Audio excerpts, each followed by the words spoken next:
You are listening to the Park Flyer Podcast, where we discuss our RC adventures.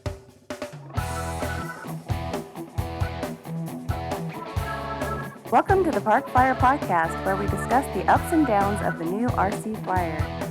Join your hosts, Michael and Jay, as they take flight at the park. Now on with the show. Hey, everybody. Welcome to the Park Flyer Podcast. I'm Michael from Arizona. With me always, Shannon G and Mesa AZ. Yeah, my good friends have turned into good friend because, as many of you may or may not know, I think Jay mentioned in one of his other podcasts that he was going to be relocating from the hills of Texas to another location. We will hopefully find out where that's at. I have a feeling I know where it might be, but I'm going to let him come back and It's kind of top secret right now. It's under a closed in a closed envelope. Yes. We'll have to open it later. So high security but anyway, access, right? key cards Exactly. and eye retina scans. You gotta have a special label on your card. So. Yeah. No, it's not a top secret, but it's we just want to make sure he gets to the location where he's going to go to and get settled in. So I know that there's a couple that he's been talking about, so we'll see where he winds up. So we but miss having you, said all Jay. that, yeah, we miss you. Aloha to everyone. I just got back from a week in Hawaii, so that was kind of nice. Didn't do any RC flying while I was out there, but I did get some beach time and spent the time with my grandkids. So that was always Nice. positive. Awesome. So it's always good to do that. Surfing big waves. We were on the north shore of Oahu, and there were some large waves. They weren't super big, but Yeah. we did go out and kind of go to Sunset Beach, I think. And there's I can't think of the other name. My kid knows it, but we went out to the two beaches where they actually go out and go way out and do the big waves. And last day we were there, we had some time to kill before our flight, and we were kind of cruising around the beaches. And yeah, there were some pretty big waves out there, so it was kind of cool to sit on the beach and watch those guys catch the big waves. So it's amazing to watch them. So it's it's one thing to watch it on television or to see it in a movie, but it's different to watch it happen in real life. Oh, yeah. They're a lot further out than I imagined they were. I mean, they were way out there, like little specks. But once they cut that wave, they would ride all the way in. So it's kind of cool. Then they had to paddle all the way back out there. And the lifeguards are on these little sea-doos, and they got a big thing on the back of it that they can drag the guy back in. So they were zipping around out there watching. So that was kind of cool to watch those guys too. They do a really good job kind of watching for anybody that get hurt. So, but a lot of those guys were out there, and it was really good weather. And it's not quite big wave time. I think that's a little bit later in the year, but it was still kind of fun. So we had a good time, and the wife was happy. So anyway, That's important. Yeah. So that works. But anyway, we before I left, we actually attended Warbirds and Classics. I was lucky enough to have Scott Berryman came down, and he shot down here off of one of his work trips, and spent the weekend with me out at Warbirds and Classics.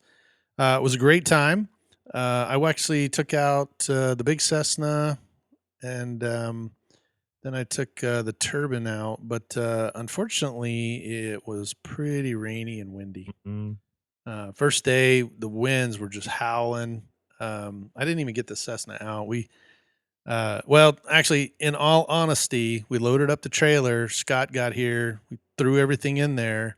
The radios were sitting here charging. I put them all in the cases, and I set them down, and we walked out, jumped in the car, and drove off. So Without the transmitters.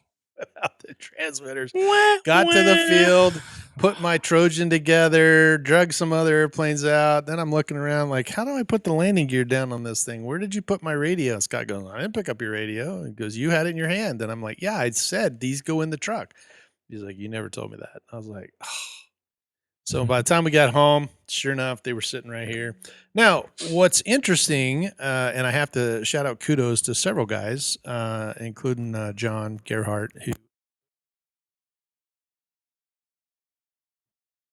Sorry, I just turned my mic off. Including John Gerhardt, who basically said, well, you have all your stuff. I use an IX-20. He goes, you have your stuff backed up on the cloud, right?" And I go, "No." He goes, "Why not?" And I go, "I didn't know I could do that." And he goes, "Yeah, you should have uploaded to cloud because then I'll just hand you my radio. You download it into my radio and go fly." I did not know that. So I learned something new. And that Nice. is amazing that I can upload all my airplanes to the cloud. And then if I do that again, I had several people. Thank you very much for offering to loan me their radios to go fly my airplanes. But I did not take advantage of it mainly because it was raining and the wind was howling pretty good. So Mm. it wasn't that important. I didn't want to lose the airplanes, and I didn't get the big Cessna out because of it. So we actually spent most of our time on Friday. We went Friday and Saturday, and Friday night it got really cold, Mm. so all of us were shivering. We had some planes, but we decided it was going to be chilly, and thought it was going to rain overnight. So we helped a bunch of people, kind of get their airplanes taken care of and put in the trailer and that kind of thing. So uh, it went well, and we were excited about it. And then we had, I think, the chicken dinner that night was chicken wings from Buffalo Wild Wings. And then then we had the next morning we arrived, and the weather was just kind of drizzling, and then all the clouds went away. Turned into an absolute beautiful day. So we grabbed the Cessna, we put it all together. I charged batteries, got everything, you know, ready to go, and then people started coming by, and they just absolutely loved it. I put out my sign that we smuggle anything, and people were just taking photos, and they're like, "Oh my gosh, look at the guy! He's got gold." And there were Yeah. some spectators which were allowed into the pits. They couldn't go up to the flight line, but they had some that were kind of in the pit area, and so there was a bunch of kids that were kind of looking at it, parents and that kind of thing, and I was able to. That was one of the things on Saturday that I was able to do is run into, or actually, I maybe it was yeah, I ran into a couple of parents because they invited the public, which I think is the first time that they've done something similar to that. I know that we've had a family fun day where we invited family members, but this I think is the first time they actually put signs out, kind of like what you do at your field, and then they Mhm. said, hey, the public.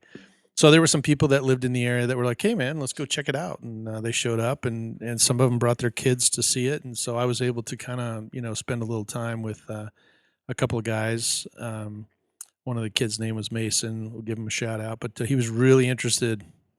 Like, "Hey, how do I get involved in this? This looks incredibly fun," and it was good to see. Because we always talk about how Wyatt's out talking it up. He's Mhm. out there, doing his thing. But it's good to see that there are kids that actually look at it and go, "Yeah, how do I get involved?" Yeah. So we sat and chatted for about 35 minutes or so, and showed him some of the airplanes, radios. Kind of gave him a kind of a direction to go. And I think we're gonna touch base. I told him, I gave him my number and told him to give me a call anytime. But and he's like, "Hey, let me listen to your podcast," so we hopefully get a new listener there. Hey. And yeah, it was great. Talked to him and his dad, and kind of pointed him in the, basically probably the cheapest, fastest way to do this is to grab Real Flight Simulator and see if you like it before you start spending tons of Yeah. money on it. Go fly, and if it's something you really like, then you just spend a couple of bucks on the simulator versus thousands of dollars getting yourself worked up. Yeah. So yeah, Nice. but yeah. Let's see. Saturday afternoon, we went and flew. I actually flew the Cessna about 2 or 3 times. Oh, nice. It was crazy because with a 12-foot wingspan, it was very difficult to get it through our gates.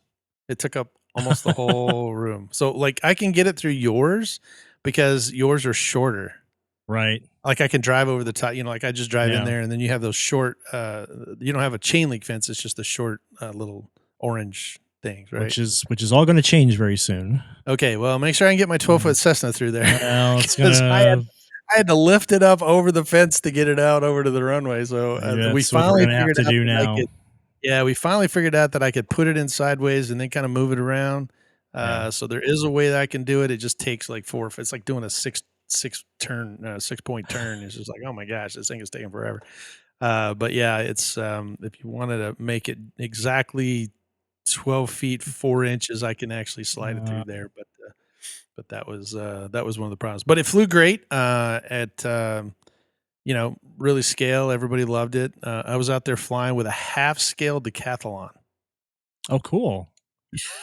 Was I it know. a Yeah, it was. temple? I don't Oh, remember who the guys from DA. Can't remember the guy's name, but yeah, he works over at DA Desert Aircraft down in Tucson, and he had it, and it had a had a DA 6-cylinder in it, so that thing was just powerful as all get out. Was oh man. and it was funny because everybody, everybody was flying gas, and the Cessna got out there, and everybody was like, hey, the prop's not turning on that thing; it's just sitting on the runway. And then I just cobbed the power and took off, and they're all like, "Oh my gosh, it's electric!"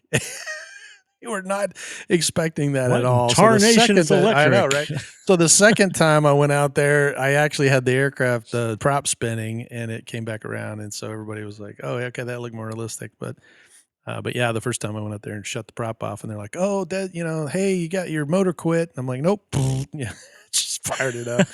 It was pretty funny. I had a couple people come over and they go, "Man, I had no idea." I was out there going like, "Oh man, he walked all the way away from it, and his motor's not turning."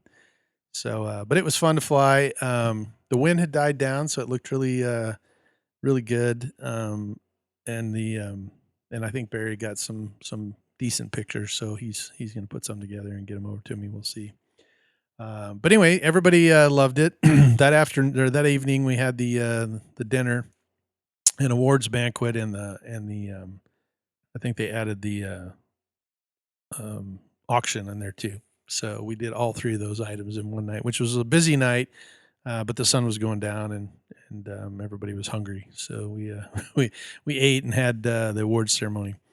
While we were there, I can officially say that the Cessna is now, I think at this point, 5-time, right? It's a Oh yeah. 5-time winner. Nice. So there you go. I won. This says Warbirds and Classics Best ARF Bash for the Spring Fly-In 2015, sponsored by Gator RC. And they put a nice little Spitfire on it. And it's a 3-dimensional, so it's kind of cool. That's And it's right nice. there, Warbirds and Beautiful. Classics. They did all the work. They did the woodwork, and they planed it all out, and then they shellacked it, put the logo on there, and then the plate was Yeah. put in, and then they had all these little models of all different types. So this is a one. Is Kenny Kier doing those? Is that who they had do No, that?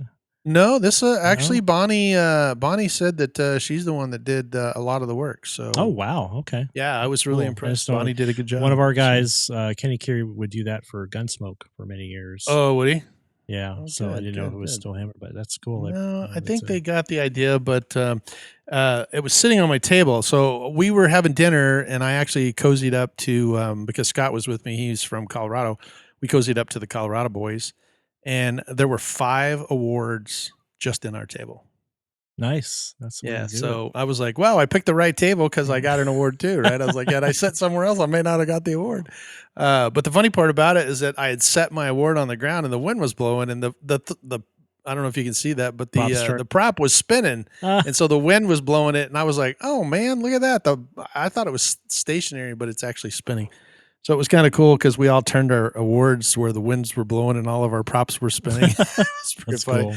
Yeah, so there were a lot of World War II airplanes. They had some bigger ones like bombers, and then I think at our table there was one more Spitfire, and I think there was a P-51, and then like some other kind of warbird. Cool. But they're very cool. They're kind of models that sit on stands, and they glued them to it, so it's 3-dimensional. It looks really really good. So I was Cool. pretty impressed. It's, Yeah, go ahead. oh, it's so awesome that plane, that we saved from Mike's family, and Yeah. and you resurrected it and made it flyable like regular, like because it was always kind of like an amazing thing to get it in the air when Mike had it. Not Yeah. not just in Mike, but it was just the way it was. It's like, okay, Sure. I think it's gonna go Yeah. up this time. Right. And you've got it where you can go fly it 3-4 times, just Yep. batteries, and it flies pretty easy. I think I flew it once or twice, just Yeah, maybe round. so. It's an easy plane, but It is an easy plane, and I did get a little bit of a rough landing. The wind quit on me, and yeah. it kind of plopped down. But and as a result, I don't know what happened, but it touched down and the wheel grabbed the wheel pant and it spun the wheel nut off of it. Oh, So that's by the weird. time I got rolling to stop and I went to go make the turn, it pulled it out Oh, and now the wheel's turning sideways. So Scott had to run over there and grab it, and then I carried one wing and rolled it down on yeah, two wheels, and then I just got another nut and put it in there. So, but nice. I don't know why I did that because it's Huh, a locking that's nut, weird. That's so it's kind crazy. of weird. But It's just so cool that we're anyway, able that to was keep the going. only really mishap. Yeah, it was Yeah. nice. So that Yeah. was the first flight. What I will tell you is that I did not know, and maybe you do. I know what it is now, but I'm going to ask you the best ARF bash. What award is that? So you took an ARF and you bashed it, made it more unique. Is that See, I did not know that. is that? I Am I didn't know right? that at the time. Yes, you are Okay. correct. Okay. It's better. Basically, the best ARF bash is that you took a model that and made it better than when it came out of the box. So if you would have That's put it together, but you actually went over and above and you made it even better. And the fact that we had all the the lights in there that worked contraband. and all the Yeah. contraband and everybody loved it. So yeah, so I got the best ARF bash, which everybody was really, like congratulate me because they're like, oh my gosh, that airplane was amazing.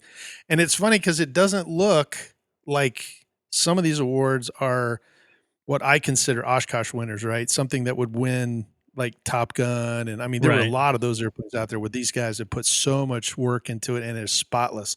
The Cessna is not. The Cessna looks like it's been worked.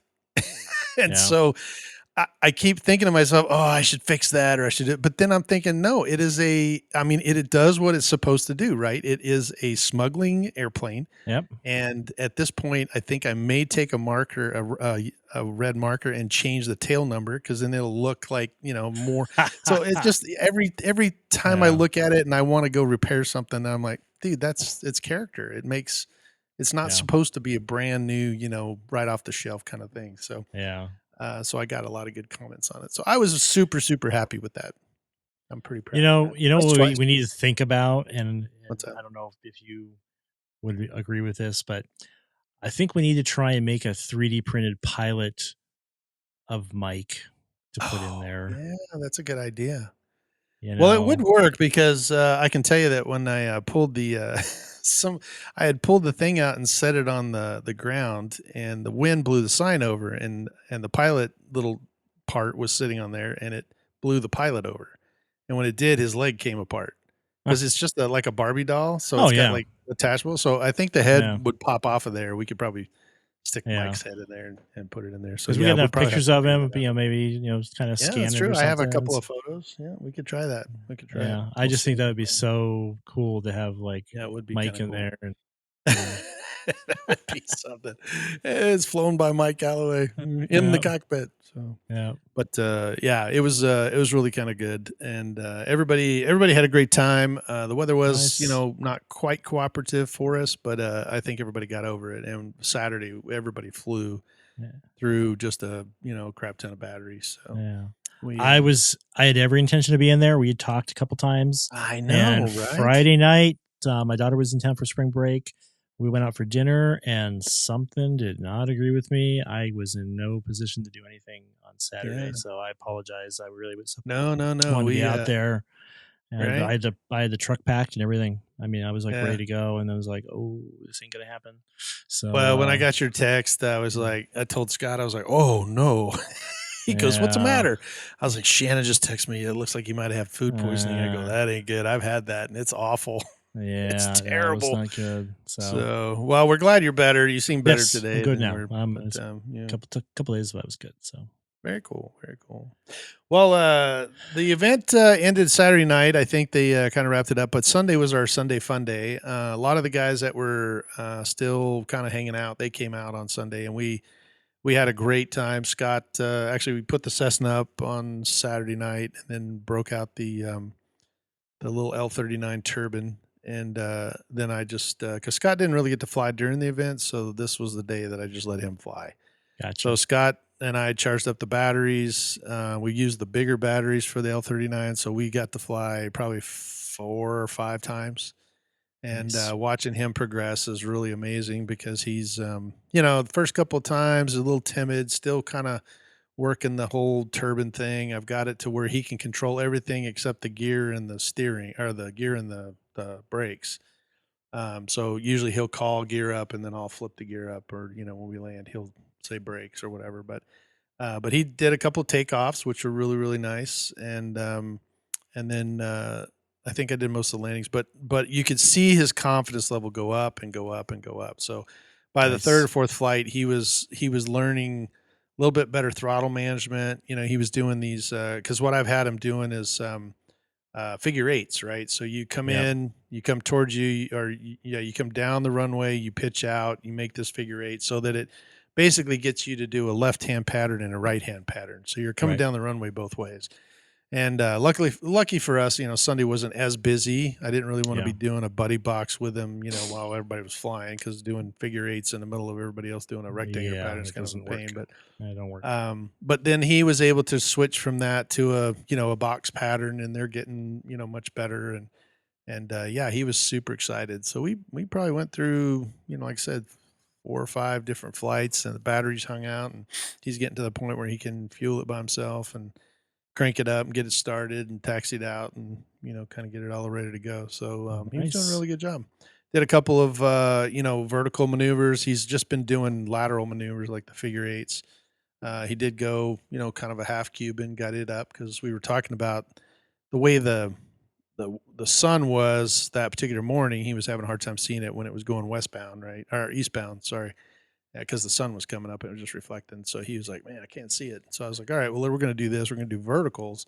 So instead of doing the figure eights, kind of back around, I just had him go up and come around. And so once he started doing that, you could see that confidence, like, "Oh my gosh, I can see this. It's way up high and then it's coming Yep. down." He's like, "No, I can see the airplane better. It's not in the sun."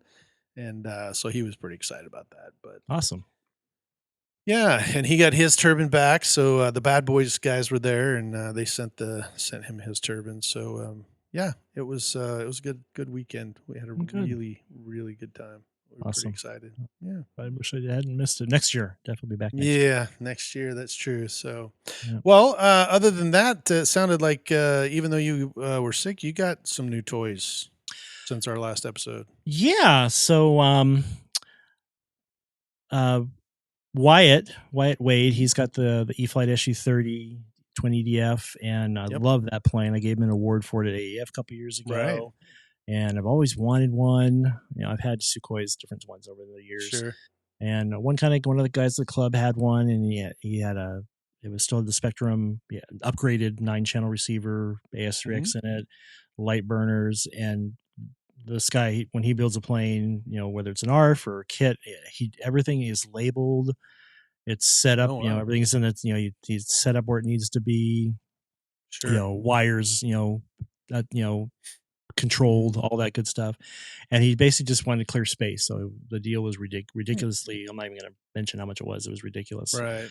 Like, Right. okay, and so I messaged him, hey, you still got this? He says, yeah, I'm going to go fly it tomorrow. I says, why don't you come out to the field, and if you want it, we'll set it up and put it on your radio. So I went out and he flew it, and basically just took the SD card out of his radio, plugged it in mine, put the same, I've just got an X10 now for a Spectrum, Yeah. but it does the same, everything Sure. else is the same. Yep. And I didn't fly it that day. I flew it this weekend, but got 2 flights on it. I bumped the nose, tipped it over a little bit, that kind of thing. But Sure. flies beautiful, and really happy with it. So I've always wanted that plane, and I'm gonna try and get a few more flights on it this week. I had it out, and I had the P8 Poseidon. Oh, good. The 737 had that out, Right. and finally got the rudder. I kept having rudder servos go on me. I finally got it. I just put a high tech. Right. Hopefully this doesn't go out. So so one of the two, my plan is we're getting ready for Gunsmoke. Gunsmoke's up in 2 weeks here. Oh, that's right. Actually, it'll be a week by the time the show runs. Yeah, by the but, time the show runs. Yep. It's we have the EDF class, which is new this year, kind of a Oh, right. test class, and it's what's cool about it is instead of the regular 10 maneuvers, It's only 8 because we have a reduced amount of time in the air with EDFs. Right. So, and even though last year, one of the guys actually flew an EDF and completed 10 maneuvers, he was doing them end to end rather than coming back around. It didn't give the judges time to truly give him a good score. Right. So with the 8 maneuvers, we've practiced it, and I think Top Gun was doing that rule for a couple of years already. Right. That we're going to try it out, and then so I'm going to do that, and then I'm going to probably fly the T-28 in just the Pro-Am Sportsman class. There is an ARF class, but actually there's more. Like the Cessna would be good for the ARF class, be perfect for it. Because it's like you took an ARF and you spruced it up and you actually get a static score. With the Pro-Am Sportsman, as long as you got a picture, you get 5 points. But the actual ARF class, there's more points towards presentation and scaleness of it. So even though I've done some work with the E-Flight for that, I'm just going to go with the Sportsman. Just maybe next year I'll do a little bit more, because I know some guys, they did like the engine cowl, they did the cockpit. There's a whole bunch more stuff you can do for it, and I just haven't done that yet. So I'm like, okay, I'll just go out and fly it because I know how good it flies. So so I'm getting that ready, and then the other thing I picked up, I've got a generator, just a little, which is fine, but they're little, they take a lot of room in my truck, and they smell like gas. And you've got a pickup, I got an SUV, so a little different. Right. Yeah. So I've been looking at the different solar, battery powered generators, and Sam's Club had one on sale for a really good price. It was the EcoFlow River 2 Pro, and it's like an 800 watt. It's got 4 AC outlets on it. Oh, wow. It's got 2 plug-in. It's got the 12 volt. It's got a bunch of USB and a USB-C. It's got a Bluetooth. I already got that set up on my phone, so you can see exactly what it's doing, how much power it's using.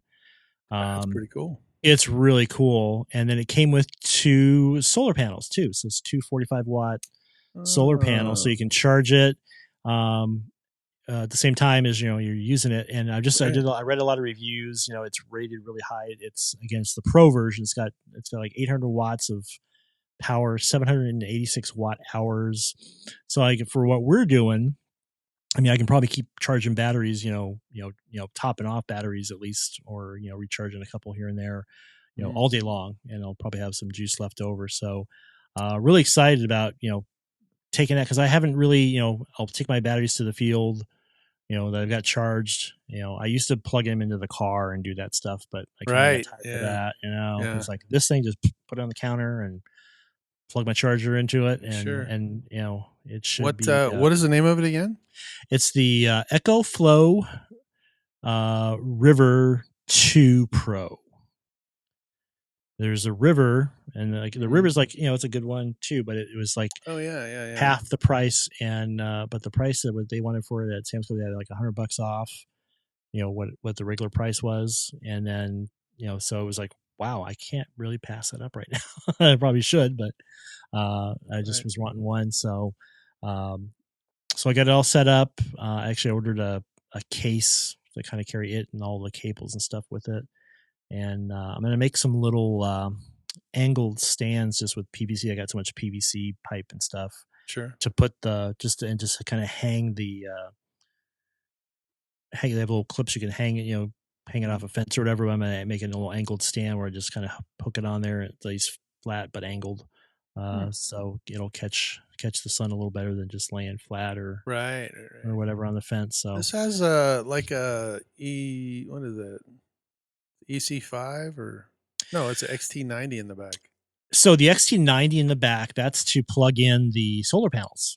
So the solar panels, the solar panels have a they call it a 5221. It's 5.2 millimeter by 2.1 millimeter, like the little round pin plugs we're used to seeing on our other devices. And then it plugs into the XT60 if there's a splitter, and it's 2 XT60, the XT60i, the orange ones. The orange ones, yeah. And then what's cool though is that plug that comes with the panels, it's the XT60 on one end, it's the 5.21 on the other.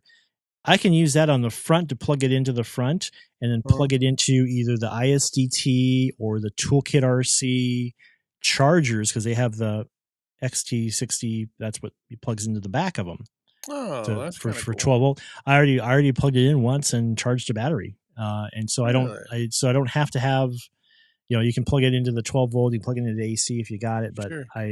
it's not a huge output. It's like 6 amps for Right. those ones, but for what we're doing, if I'm charging a couple of 3-cell, 4-cell batteries, it's perfect. Otherwise I'll use the AC, but it's just got so many ways of charging things. If I get 4 AC outlets, I can plug in, all the stuff, and Right. it looks like it's going to hold up pretty good. It's got a 5-year warranty. I already got registered. Everything's online.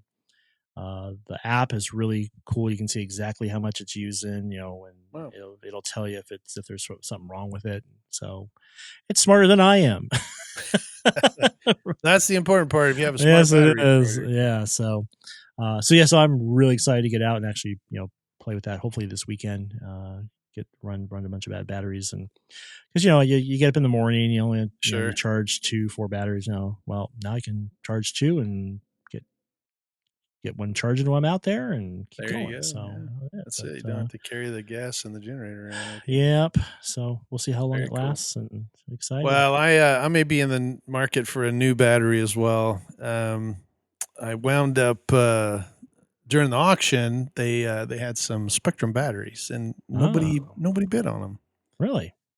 Well, I couldn't figure out why, but the auction was kind of strange this year. There was a lot of minimums, guys, and it was cold, and I think because they didn't do it on Friday night, everybody was kind of like, let's get the awards over and let's go because it was getting colder. But anyway, I wound up, nobody bid on them, and so I kind of threw a bid out there and worked a deal with the guy, and I figured out there was a minimum, so I matched the minimum, thinking, there's 2 5,000 milliamps and 2 4,000 milliamps. They're both 2 cells.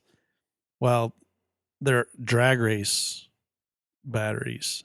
So they're for drag cars. Okay. I thought they were for air, but you can still use them for receiver batteries. Right. That's really what everybody uses them for. Yeah. And so I wound up with those. And then on Sunday, one of the members came by and has moved and was not taking his batteries. And so he had a bunch of 6-cell batteries he was trying to get rid of. Yeah. Several of them were 5,000 milliamp Spectrum batteries. Yeah. And so I was like, well, how much for these? And he kind of told me, and I was like, that's a pretty good deal. So I thought, you know what? I got the Trojan. It's got, I fly just HRB batteries on there, but it does have the ability to read all the data. Mm-hmm. And so I decided to go ahead and get the ones that he had. And then I realized I cannot charge them. Right, because it doesn't have a balance port, right? No, it does not. Yeah. So luckily, John Gearhart has all the Spectrum stuff. He walked over and he's like, oh, well, you want to know about these batteries? And he plugged them in. He could tell me how many cycles, what the high, what the low. I mean, he gave me all the details. So all of that information is stuck in the chip in the battery. Yeah. And then he went ahead and said, oh, yeah, I'll charge these for you right away. And so he charged them for me and threw them in my Trojan after they were charged. And yeah, the amount of information, it's all graphical. I can see what the charge, what the voltage is and what the battery charges, how many cells are. Anyway, I can set the radio up to be all these graphs, to give me all this information.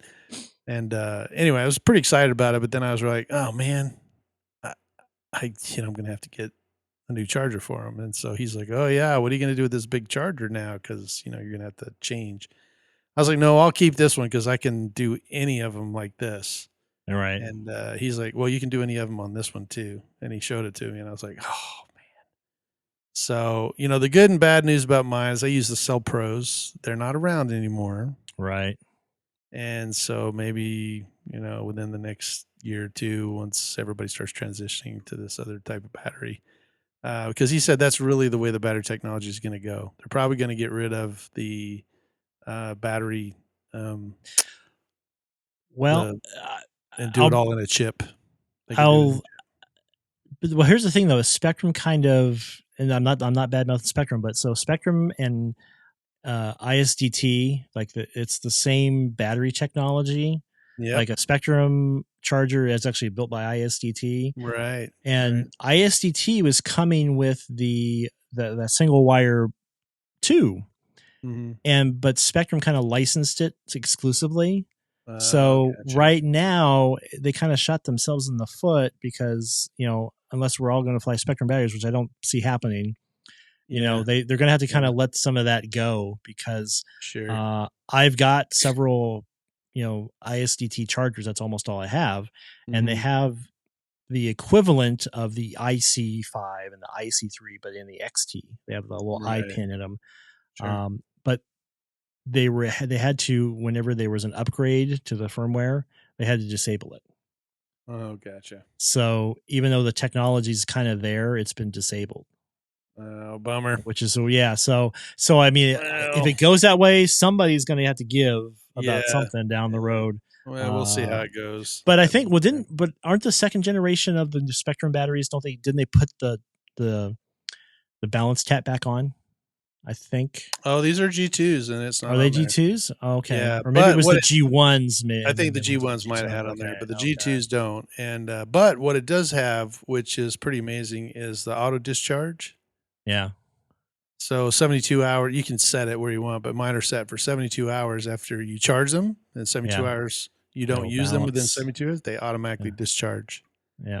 So they'll discharge to a storage charge, which I was just like, oh my gosh, that's, because there's cool. a lot of times where I come home and I have, I got to go out on a trip and I come back and I have to put everything in a storage charge. And I'm like, I could have just charged them all up, let them just discharge on their own. So it would have been kind of cool.